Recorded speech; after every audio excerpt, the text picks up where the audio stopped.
എനിക്കൊരു ഭാഗ്യമുണ്ടായത് സഹലയുടെ ആദ്യത്തെ book release ചെയ്ത് ഞാനാന്ന് എനിക്ക് അഹങ്കരിക്കാലോ.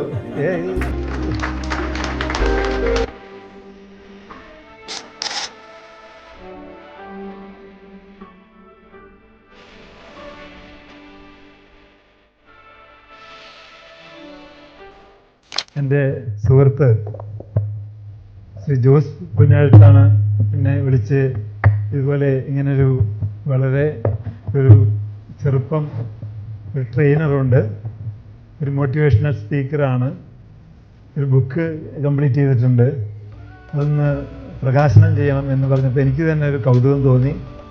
സകലയിലുള്ളൊരു പ്രത്യേക കഴിവ്, അതായത് കാര്യങ്ങൾ വളരെ ലളിതമായിട്ടും വളരെ സിമ്പിളായിട്ടും പക്ഷെ അതേസമയം മാറ്റർ ഓഫ് ഫാക്റ്റായിട്ട് പറയുന്ന ഒരു കുട്ടി.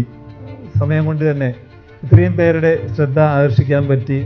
അതുപോലെ ഒരു നല്ലൊരു ട്രെയിനറായി മാറി എന്നുള്ളതിൽ ഞാൻ അതിയായ സന്തോഷമുണ്ട്. ഞാൻ എന്നെ സകലയെ അഭിനന്ദിക്കുകയാണ്. സകല പ്രവീണിൻ്റെ ആ ബുക്ക് അത് തന്നെയാണ് സൂചിപ്പിക്കുന്നത്. നമ്മളിൽ മാറ്റം വന്നാൽ മാത്രമേ നമുക്ക് സക്സസ് ഉണ്ടാവുകയുള്ളൂ. സകല ഈ ഒരു പ്രായത്തിൽ ഇങ്ങനെയാണെങ്കിൽ കുറേ നാൾ കഴിയുമ്പോൾ പിടിച്ചാൽ കിട്ടില്ല കേട്ടോ.